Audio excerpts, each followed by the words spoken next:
Hello and welcome to Comedy in a Nutshell, the podcast where I ask the people in comedy about comedy. In order to support live comedy, I go to as many gigs as I possibly can, because every comedian needs an audience. For is it not said that if a comedian tells a joke in the woods and no one's around, is it funny? Also, that does raise other questions. I'm the comedy nerd who's seen more than 1,500 comedians perform live comedy, and you can find out more about my journey in fandom on my website, thecomedynerd.com. If you like to hear what comedians have to say as much as I do, then please like, subscribe, rate, review, and share the podcast. Thank you. My guest this episode describes herself as the world's youngest, smallest, most normal comedian. And while one of those is arguably true, the many layers of her forthcoming Edinburgh Fringe debut prove there's more to her than meets the eye. It's stand-up comedian Sarah Roberts. Do you remember sort of the earliest influence comedy had on you? Was it like TV, family sort of thing? Yeah, I think that me and my friends from school, we've always kind of like dealt in stories. So that's probably like the earliest sort of time that I can remember. Like, I don't know if that really counts as comedy. But I think there was definitely always a sense of like, I mean, a lot of my friends are now in like music or writers and stuff. So everyone's always kind of told lots of stories, and I think that's probably where it comes from.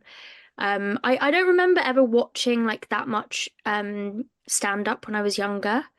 Uh, I think the first shows that I went to were I remember going to the Bill Murray. One of my friends is good friends with Phoebe Walsh. And so I remember going to see her and Amy Annette at the Bill Murray like 10 years ago.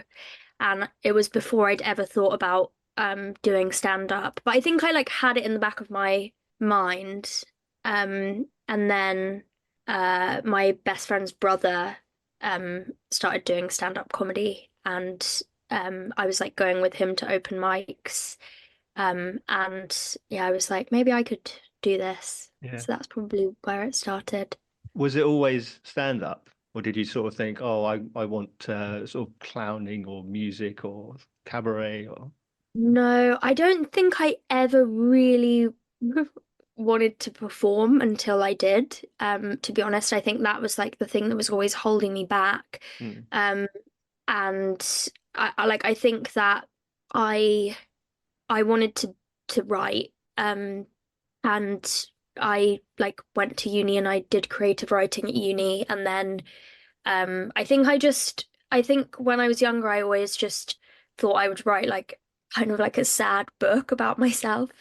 And then uh like after uni I just started doing like quite sort of uncreative writing jobs. So like yeah, like bits of journalism which I never really was very good at or understood. And then I think I started writing like much more like personal essays and like short stories. And then I had a couple like published in Some Such Stories, which is like a I can't think of what the word is, but an anthology or something. hmm And uh yeah, and then I think I like started watching stand up and I was like, oh, that's a really nice way like to write. Um, but it took me, I think it took me like quite a long time because in my head I was like, well, I'm not a performer. Mm. I don't know how to perform. But I sometimes think a lot of my favorite stand-ups come from like a non-performing background. Um, Mm. yeah. Yeah. So I think actually that you can kind of learn on the job a bit. Yeah. Uh, I think that's something, I think it's Sarah Millican who said that comedians are writers who have to learn to perform or performers who have to learn to write, yeah. something along those lines. Yeah. Yeah. Yeah, I really agree with that. And I also think that that was really clear, especially when I was like first starting, Yeah. because everyone on like the open mic circuit at the same time as me, what they were all, yeah, either actors or writers, but everyone was like kind of finding this like middle ground of comedy. Yeah. So when you took your first steps onto the stage, what was that first gig and how did you find it? The first gig was the Cavendish Arms, Hmm Comedy Virgins. Yeah. and I had been 3 times with my friend's brother, and I did it. And honestly, I also didn't know, I didn't really realize that there was so much in between, like the Cavendish Arms and then like TV fame. And I think maybe that was also because the two people that I knew who were doing comedy was like Phoebe, who was then going into like writing and like doing her Edinburgh show, and like doing a lot of writing for TV, and then Kevin, my friend's brother, who had like just started doing Cavendish Arms. So I was like, okay, so it's Cavendish Arms, and then you're on Live at the Apollo. Those were kind of the two things. Like I didn't understand at all that there was so much in between. Um, and I basically did my first show, and I'd like 5 minutes at the Cavendish Arms, and I won that little trophy that you get. Yeah. And it completely went to my head. The next day I quit my job, Wow. which is crazy. I quit my job, which I think like I'd wanted to not be at that job anyway for a while. But yeah, I like quit the next day, which was actually terrible timing because this was right before the pandemic.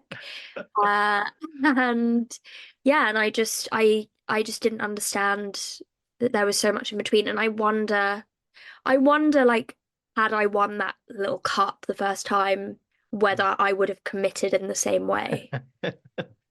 Just because I think I'm one of those people who likes to be good at something. So Yeah. I think having that first tiny bit of like success or whatever was really like kind of the wings in my delusion. Was it what you thought it was going to be, being a stand-up?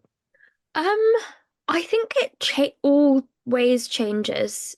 I think that uh, I think being a stand-up when I started, for example, I would say it was easier than what I thought it was going to be, and then you make a jump to, being in the open spot on paid gigs with people who are professionals, and then you realize, oh, it's actually really hard, and I've just been on the open mic circuit. And then yeah, so I think it's like you're kind of constantly meeting new challenges. But I would say that I mean my friend Kevin, who I started with, I remember we did like our first like 10, 15 gigs together. And he was like, this is crazy because um you do it and you get this amazing adrenaline rush, but then nothing happens. And he was like, I just don't think I can do that over and over and over and over again. Hmm. Um, so I think it's a lot more stamina than what I would have first thought. But, obviously I thought I would be straight on Live at the Apollo from the Cavendish Arms. So it was always gonna be more than that. Yeah. Yeah. You said about it was shortly before the pandemic. So between the pandemic hitting and that first outing, did you manage to get a lot of slots? Did you build up that experience? No, you're shaking your head at me. No, I mean, I think I must have done. I remember being in a really tricky spot when the pandemic hit because Hmm. I was really lucky that like my early gigs went well. Like my first gigs went well, and I managed to get into like I probably did like 15 to 20 gigs before the pandemic. Hmm. And I managed to get into like some competition finals that then were cancelled Hmm. because of the pandemic. And because I had this incredible amount of hubris, paired with nobody knowing who I was, it was like incredibly difficult then after the pandemic to get back onto the scene just because there weren't any open mics for like a really long time. Hmm. Probably not until like late 2021 really was when I actually performed again. I think it was like, Yeah. yeah, so I think like my last performance was probably like March 2020, and then my next performance after that was like September 2021. Hmm. Um, so yeah, I kind of had more time not doing stand up than I did doing it. So having picked up your tiny plastic trophy and quit your job and then starting to slowly build these gigs in, and then everything stopped. So what did you do for that year and a half? Did you write? How did you react? How did you respond? Well, I was kind of lucky enough to have gone obviously all guns blazing into doing comedy when I after my first gig. So I had started the comedy writing and producing course at National Film and Television School Mm-hmm. in like January of 2020. So I think I signed like again I like quit my job and I signed up to do that um like within the first month of doing comedy, and I got on the course.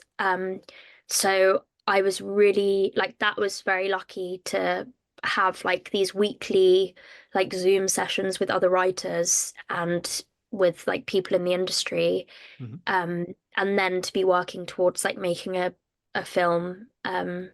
So I made like a short film uh called Only Fran. Yep. Yeah, which then came out like, well, I made it, I guess, in that kind of 2021 summer, Mm-hmm. and then it came out in 2022.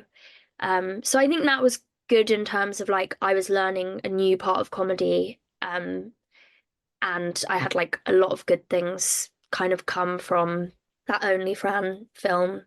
And I also think that because I didn't have I didn't have a job, um I was like on uh universal credit, Mm-hmm. and I like put everything into making that film like as good as it could be. And I had nothing else to think about, so I really could just focus on writing and like learning how to write scripts. Um yeah, so I think that was really lucky for me. But I think I did one Zoom gig and it was so bad. Yeah, really bad. That's that's all we're going to say. Traumatizing. Yeah. But you also went back into competitions with Gusto. In 21, 22, 23, you did a bunch of competitions and just a few, like Two North Down New Act in 21. You were runner-up at Leicester Square New Comedian in 22. In 23, you were finalist at Comedia. Mm. So obviously throwing yourself back in, particularly to competition, how do you feel about competitions themselves? Because as a relatively new comic, you're starting out as a lone stand-up, and then suddenly you're socializing with all these other comedians, but also you're up against them in a sense. Yeah. I mean, in terms of competitions themselves, I think that you have to take them with a pinch of salt. That Mm. if you get far, like, I mean, I think like pretty much every comedian goes for every competition. And I think if it goes well, then it's, like on your CV. But if it doesn't, you just have to kind of forget that you ever did it, because it's also so like, I mean, it's like four people judging it, or you either do competitions where it's like a few people judging it, or if it's like a whole room full of people judging it, and then you can like bring your friends and get like a leg up because all of your friends will vote for you. So I kind of think that they're really good for getting you like seen and noticed. But I do wonder whether they have the same use anymore now that like you can also get that from social media.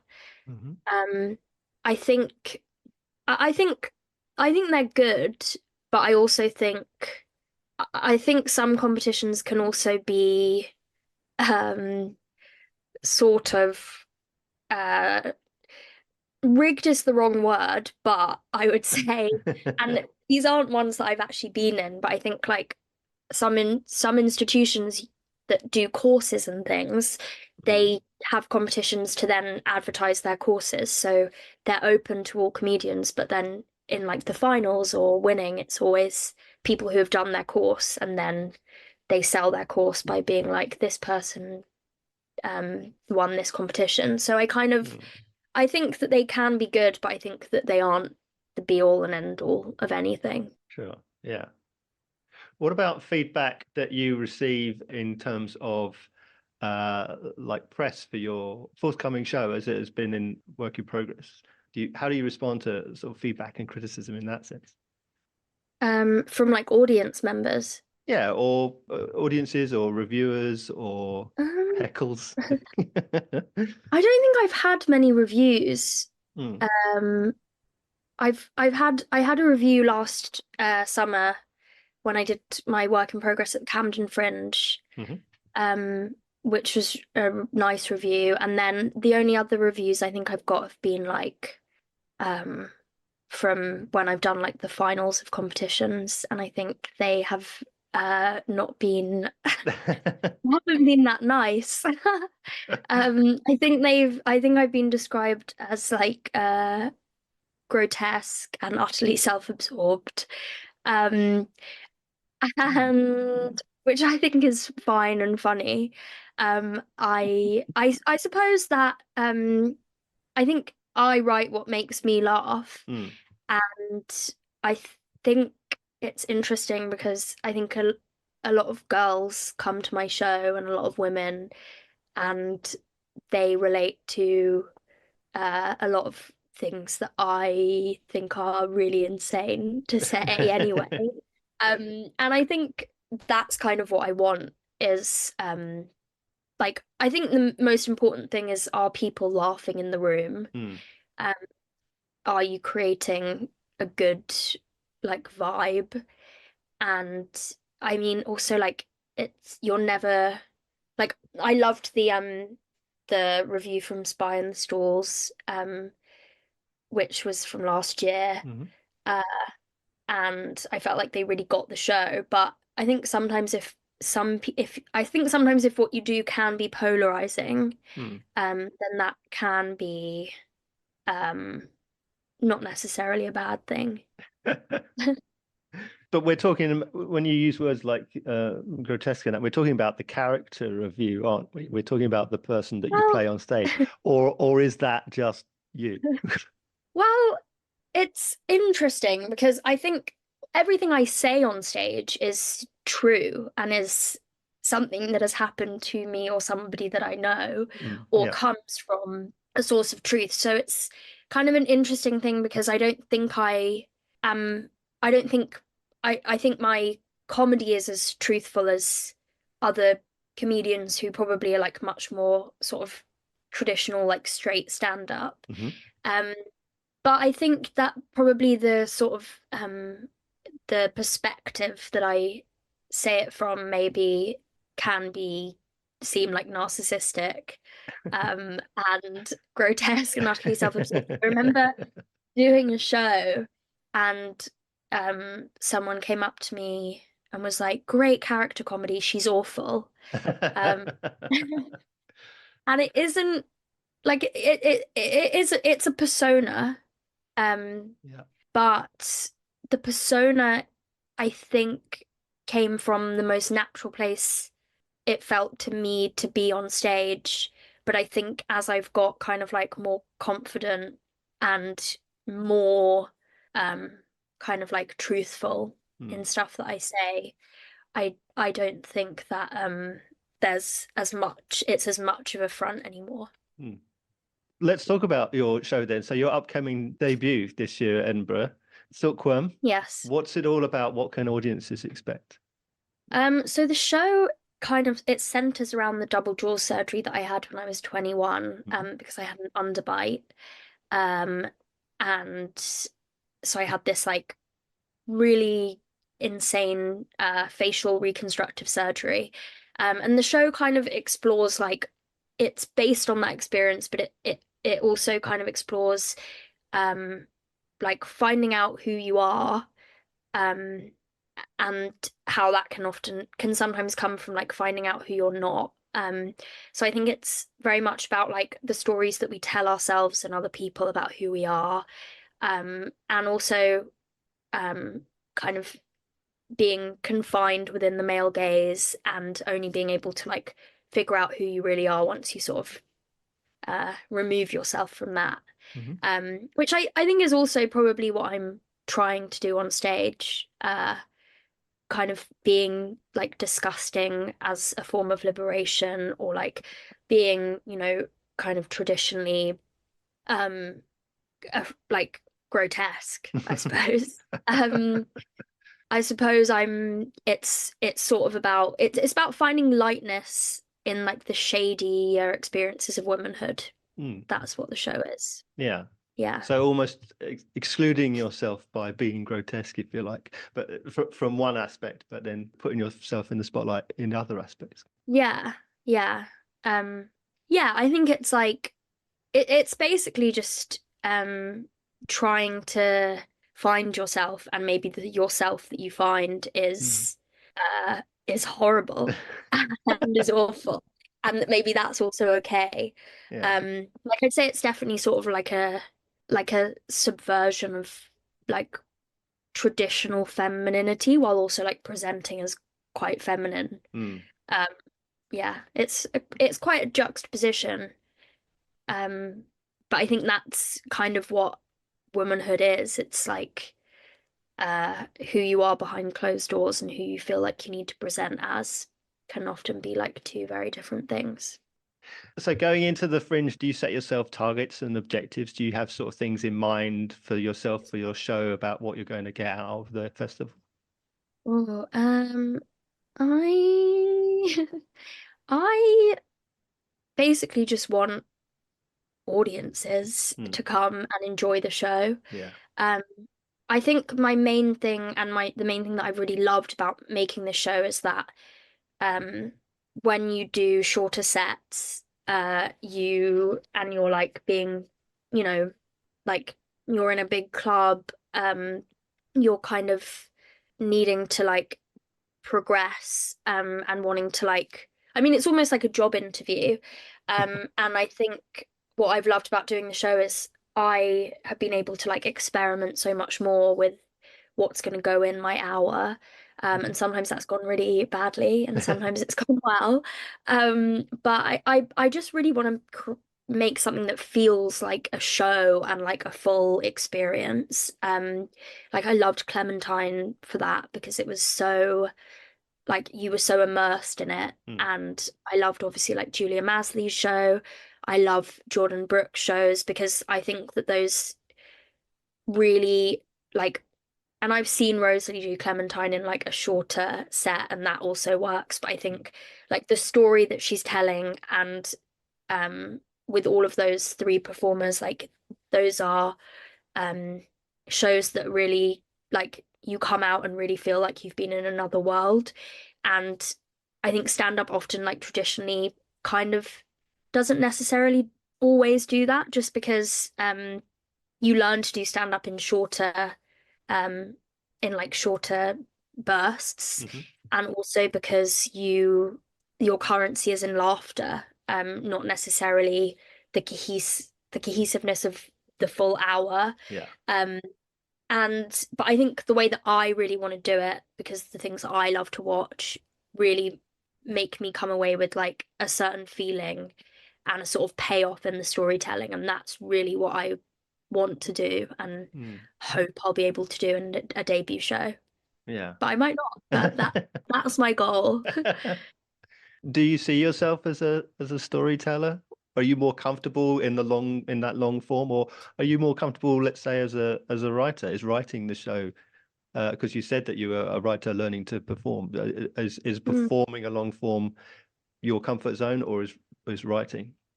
Um, I mean, it's hard to say now because I think that are so intertwined for me now. Mm. Um, Especially because writing stand up is such a you can't write it without performing it.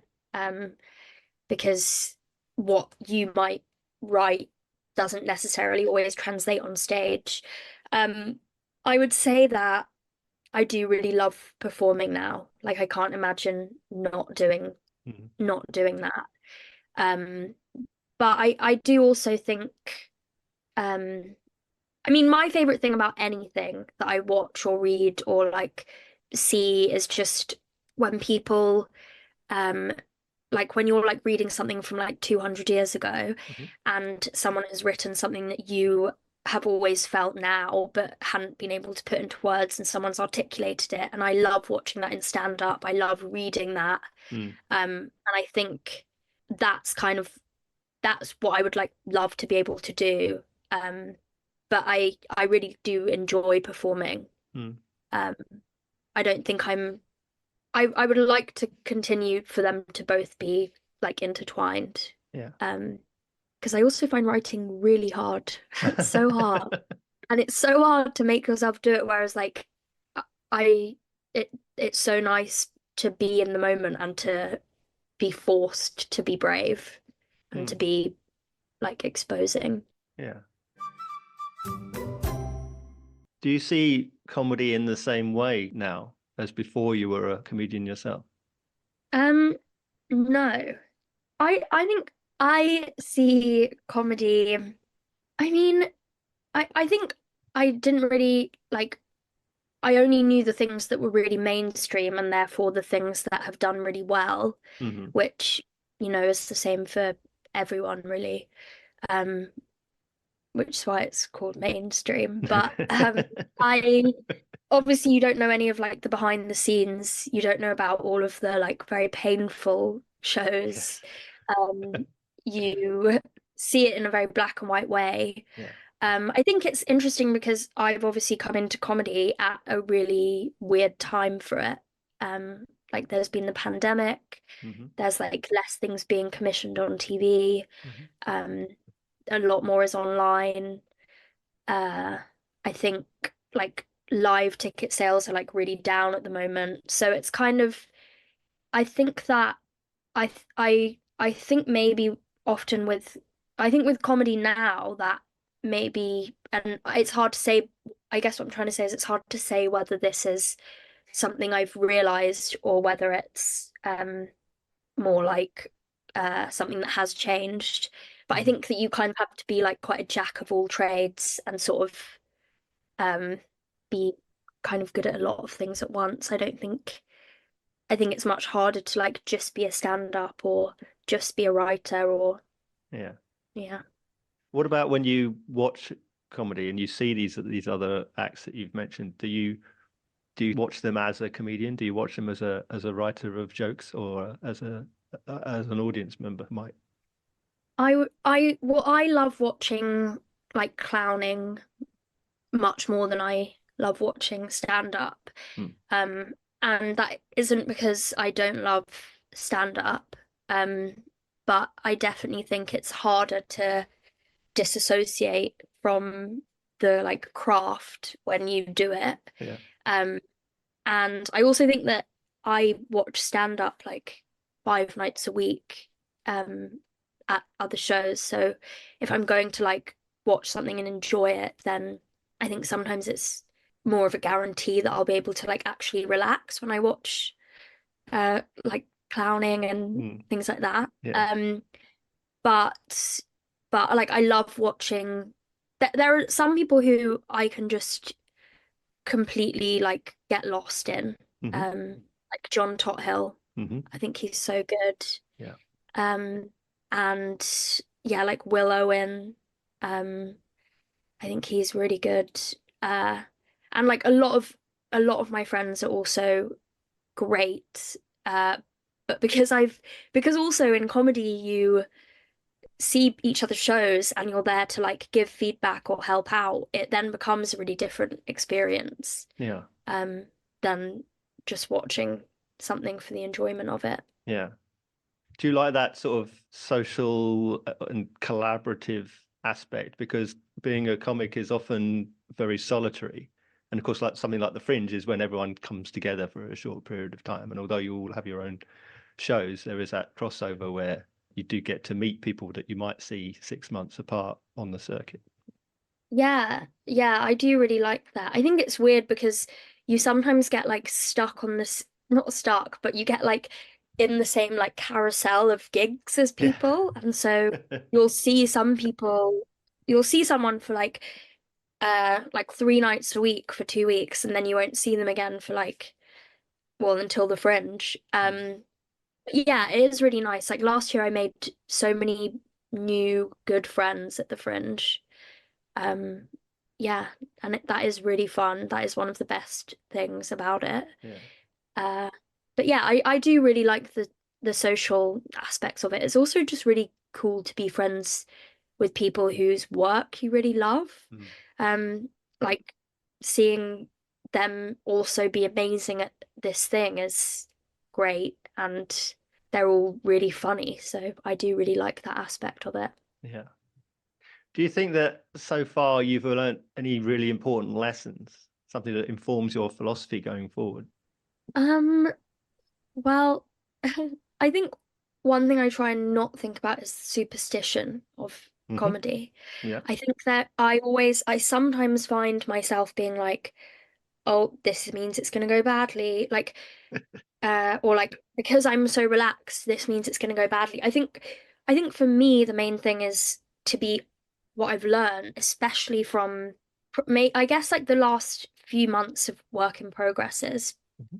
Um, is that I need to over prepare to feel really comfortable and like I can give the audience my all, because I get so like I think over preparing is what I've really learned, is that if I some people can go into a work in progress and they can like read off the script and like that's fine. Yeah. And you're but I and like they are still really good performers, but maybe because performing isn't something that I'm like trained in, I find that really difficult to do. So I think over preparing is what I've mainly learned.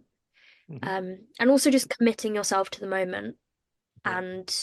and also mainly that it's fine to fail. I think that's what I love about stand-up comedy. Like, I also think that you can see the same comedian a few times and they can like the good thing about performing to other comedians is that you cast less judgment until you've seen each other a few times, because Mm. you can be really bad in a room that is difficult for comedy, or something has gone wrong at the start of a show, Yeah. or like at the start of your set, because the first 30 seconds is so important in terms of like curating your vibe and like making people feel comfortable. Hmm. um and sometimes if that 30 seconds can go wrong, then it's really difficult to perform. So I think just like knowing that one failure doesn't mean that it's like that you're bad. Like Mm. often failing actually means that you're pushing harder and trying more new things. And I think that can be really important to remember. Yeah. I've known a number of comics who've absolutely smashed one night and then gone 500 yards up the road and done the same set to silence. So you're Yeah. completely right. The room and the audience and the vibe, and they all matter enormously. So Mm, yeah. yeah. And I also think it's like you have to choose, if when you have those nights where it's like one gig goes really well, the other goes really badly, and it's like back to back gigs, Mm. you have to choose which narrative you're going to tell yourself, Mm. because you can be like, oh, well, obviously the first room was just laughing at everything. I didn't even do that well. Or you can choose to be like, okay, like that, what did I do differently, or what was different? Mm. If I'm in a room like that again, what can I do better? Um, like I think every bomb in comedy can be positive, Yeah. I think. And I also think bombing is hilarious. Yeah. I think it's so funny that like an audience have come out to laugh, you have come out to make the audience laugh. Like you're both there with the same goal and you're just like not able to achieve it. Yeah. It's interesting, and this has come up a lot, is that nobody wants to hear about the time you were brilliant. Yeah, that's What true. everyone wants is the war stories, the failures. Yeah. Yeah. With that in mind, what about improv? Do you leave room in your show? Do you leave moments in the set to react to what's happening in the room? Yeah, I think when I first started, because when I started I was really deadpan. And now I'm really not. I really like interacting with audiences. Um, Hmm. I think I mean, I try to leave room for improv. Although I did a show in Manchester the other day, and I was talking so much to the audience that when I looked at my watch, we'd been in there for an hour and 14 minutes and I hadn't got to the end section of the show.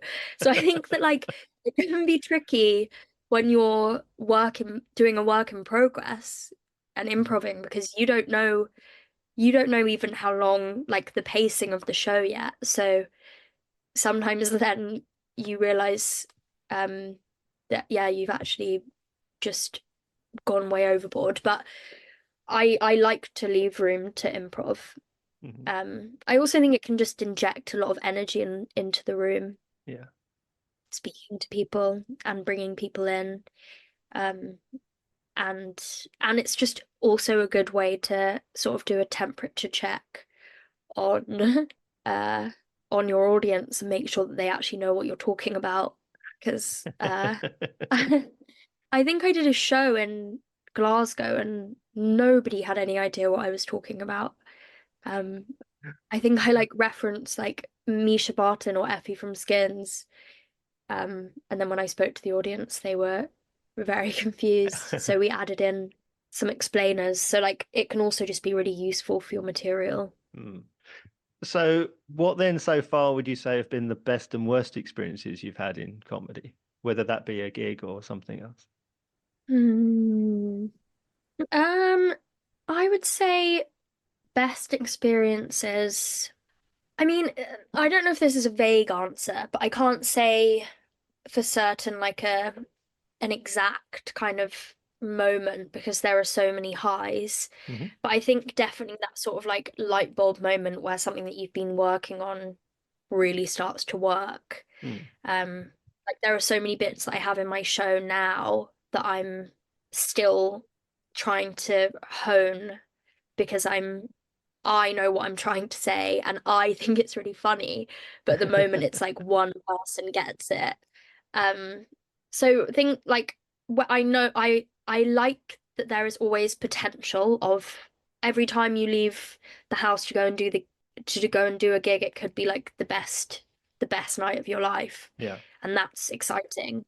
But it's also like it's even during Edinburgh and after Edinburgh, um, when I'm like hopefully gonna like tour the show, there will always be room for improvement, and that's just quite exciting that like think it can always be better. Mm. I think that's probably my highlights. Um, Probably, I mean, the worst things and experiences in comedy are when you go and do a show and no one's there. And you have to decide. I mean, you have to make so many decisions in that moment because obviously that's not what you've prepared for Mm. at all. And that's not what the audience has prepared for. And usually, once you get started, that's fine. But I think in that moment before, and you're thinking, like, how do I make them comfortable? How do I make this worthwhile? Um, it's stressful, Mm. and it's difficult, but it's never as bad as you think it's going to be. Yeah. I've been to so many gigs, you'd be surprised where I've been the only audience member who's shown up. Yeah. And sometimes they do the show and Yeah. sometimes they don't, and it's fine. Yeah. But the thing is, like, I had a gig the other day that was 4 people, Hmm. and it was so fun. Like, I had such a good time. It's just the before, Yeah. and sometimes it's not such a good time, and it's sort of everyone's feeling uncomfortable, but it's still, again, it's in the room, and it's an hour, and then it's done. Yeah. But I think it's just so useful to have those shows anyway Mm. just for your own hubris. Um, they are humbling. But yeah, I mean, it is awkward. That's definitely the worst feeling Yeah. because also you have to get over yourself and you have to just do the show.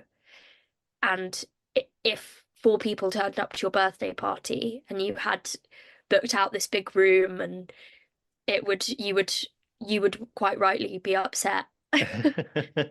You have to put your best face forward, and that can be hard sometimes. Yeah.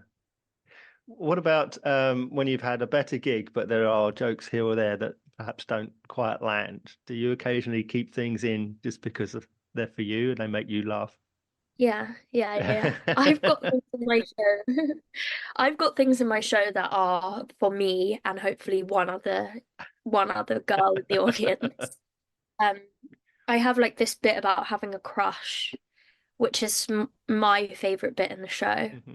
Um, but I've had to add in an extra line that's like the girl that gets it, because there's always one person who laughs, Yeah. um, apart from me.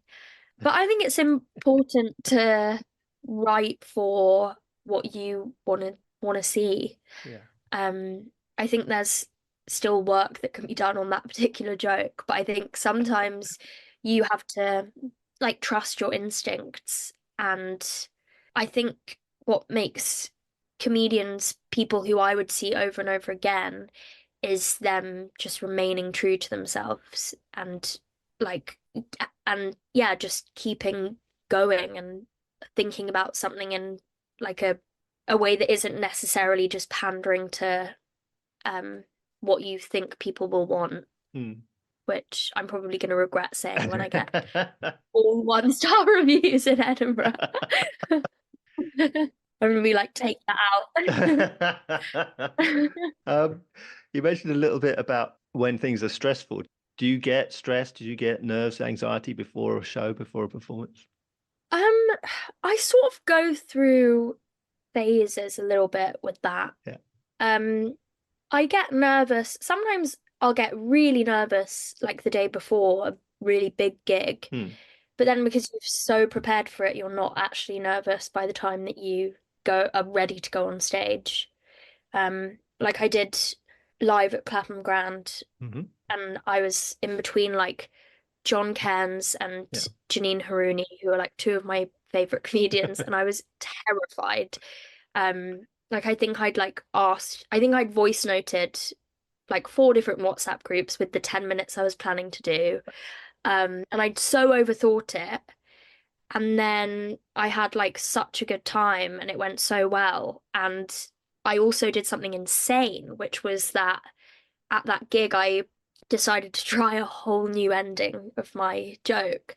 But it worked. And I think that that's sometimes like the trusting of your instincts is that like some like if you over prepare, then you can have also a moment of clarity where you're like, this will actually work really well. And I do often also think that if your instincts are like, yes, Mhm. this is really good, Mhm. then usually it is. Yeah. But that's what I think. But I do get Yeah. nervous. But I think again, I get most nervous when there's like 3 people in the audience. Right. Um, but I think that's also because I'm worrying about them having a bad time. Mm. Um, but that's scarier to me, I think, than doing a big crowd sometimes. Yeah. Uh, yeah, I also think annoyingly, like the more I think especially like with my act, which has to be quite like I have to believe I'm amazing on stage, or it's like, oh, should we feel sorry for her? Is this a sad story? Um, I think that you just have to you have to gaslight yourself and pretend that you're not nervous and you're just excited before you have to.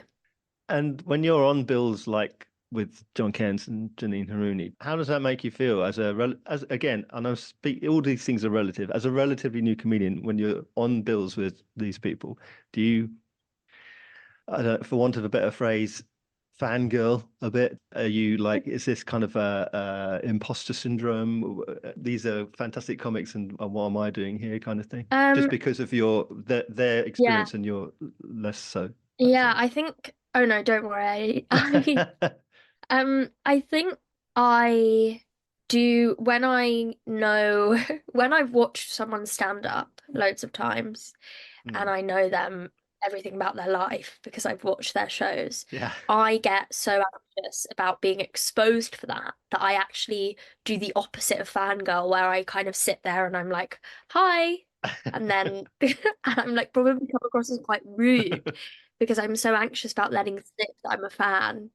Um, which yeah is not good. I feel like I try and play it too cool. But it's awkward because obviously when you've been watching someone and admiring someone, then you're this kind of new person.